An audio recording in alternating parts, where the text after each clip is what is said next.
The journey to the depths of horror could never be complete without a look at one of the works of Stephen King. Welcome to Salem's Lot.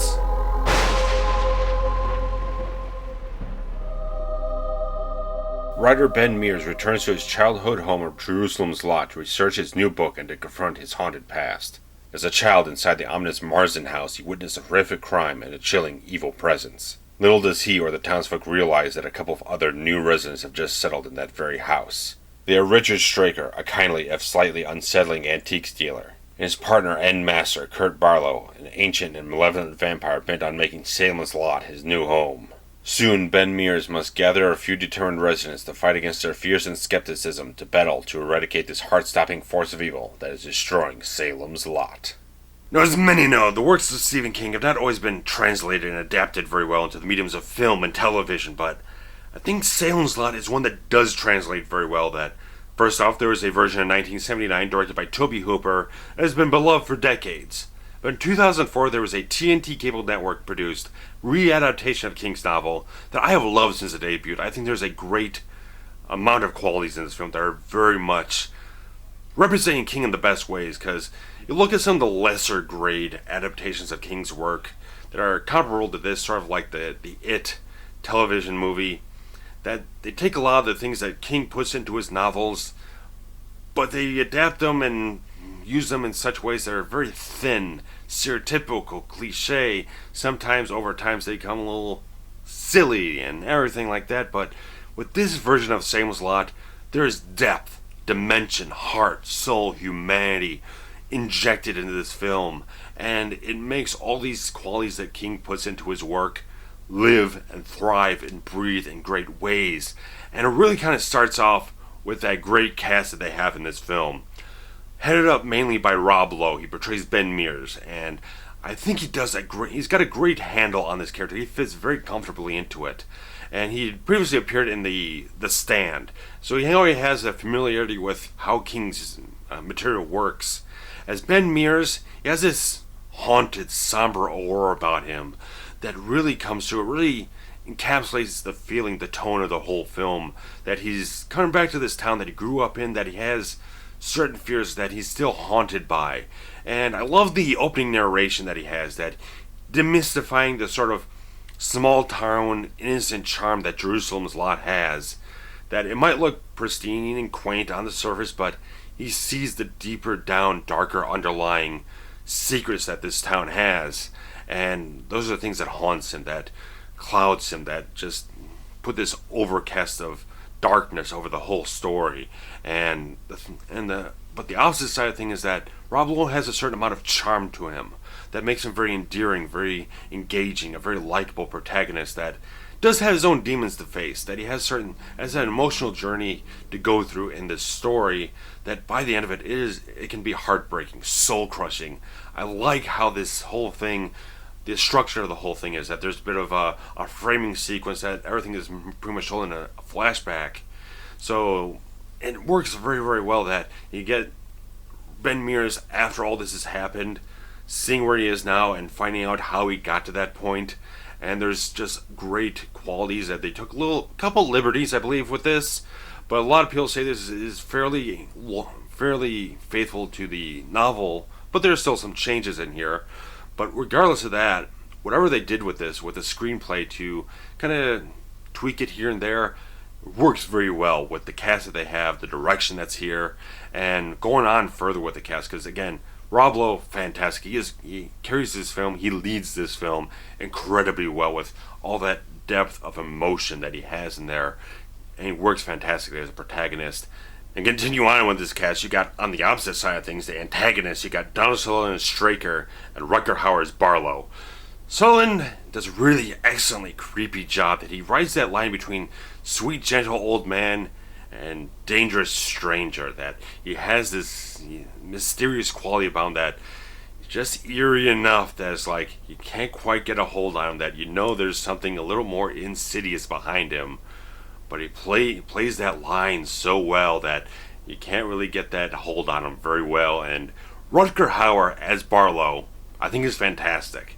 And there are those who really like the 1979 version of Kurt Barlow, who is very Nosferatu inspired, but Rutger Hauer's version is much more closer to Stephen King's original intentions. It looks like a regular guy, but it has that deeper, darker, evil secret inside that he is a vampire.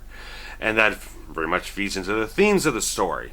Everything looks innocent on the outside, but it's much more insidious on the inside. And Hauer's version has a very chilling presence to him. It's very subtle. And I like that he's much more of a tempter of desires, that he draws you in with the temptation of what you want most, but he repays your surrender with blood. And he's very, very good in this role. I like that. It's a much more restrained role. It's much more underlying, insidious type of thing. And him and Straker have this great... They don't really have any scenes together, Sutherland and Hauer, but you feel that synergy between them, that they're very much a symbiotic relationship of sorts, that Straker's the guy who's out there in the world, working with the people, getting a feel for poisoning the town and everything, and Barlow's the one who goes out and does it. He takes the soul of this town, and that's very much his agenda, to poison the soul, entrench it in darkness, and it works so beautifully in this whole film that it works to such great effect. And this just has some great acting talents all throughout it. Fantastic cast. I love everyone involved with this. Do a great job with every single role that is in this whole thing. And the other thing that really hooks me is the excellent cinematography. I love the moody atmosphere this creates, with the blue tones and the deep, rich shadows, and the snowy, wintry landscape is both beautiful, but with that overcast sky creates a nice, grim atmosphere that really works its way nicely into the fabric of the whole film. But there's still those warmly lit scenes that reflect the remaining heart and humanity that are still left in this town within these characters, because Barlow's slowly drawing it all into the darkness, taking all that humanity away, sucking it away from this whole town piece by piece. And I love that this is that 3-hour-long miniseries that gives you enough time to explore each one of these characters, backed by some great actors, and you get to know their stories, you get to know in depth about them, so that when all these things start weaving in and out of the main plot with Barlow, how he's sucking all that humanity right out of him, entrenching him in all that darkness, it really has a lot of substance to it. It has a lot of effect on an audience, and there's so many great cast members in this thing that put such a rich depth of character and emotion into Salem's Lot that I very much endorse it. And there are creepy qualities in this film. There are some creepy sequences that I think work exceptionally well. I mean, even for a cable network series, there's not a whole lot you can do in terms of graphic stuff. What they focus on is that atmosphere, that creepy quality, that eeriness, that unsettling underlying feeling of the whole story that I think really works its way under your skin if you really get into the right mood. And there's some very good sequences in this thing. I won't spoil anything, but I think there's some very effective moments in the whole series that really is worth your while. And I just love how this film is executed, the story and the characters. I love all that in it, and it is a greatly well directed, well shot, well executed thing. I love how it's written. You got great actors all over the place, including someone like James Cromwell and Andre Braugher and a whole slew of other people. This version of Salem's Lot, I have a lot of endearing sentimentality towards. I love watching it almost every Halloween. It's just got that great feeling and mood that just hits me in the right spot. And if you want to check out, you need a little bit more to go on. If you need any more to go on, I entice you to see this.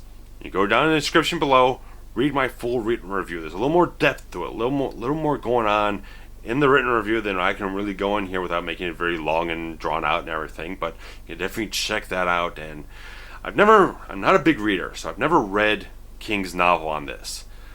But regardless, whether it's that faithful or not, I think it's still a very well executed television miniseries.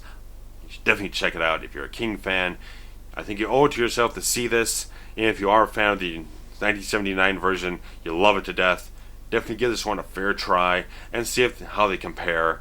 And if you have seen the other one, if you've seen them both and you love one or the other, tell me how they compare for you. I love to hear that comparison, because I've really not found that. I've never found someone that really likes the 79 version and has voiced an opinion about this version. I'd love to hear that from someone. So if you've got that insight, I'd love to hear it. So post some comments down below, and like always, I'm going to try to get more of these Forever Horror Month videos done for you. It's a lot of hard work, a lot of time consuming stuff, but I'm going to try to keep pushing on and post some more before the end of the month, plenty more. So keep checking this stuff out, and hope you'll be nicely scared by the time Halloween rolls around. So catch you later.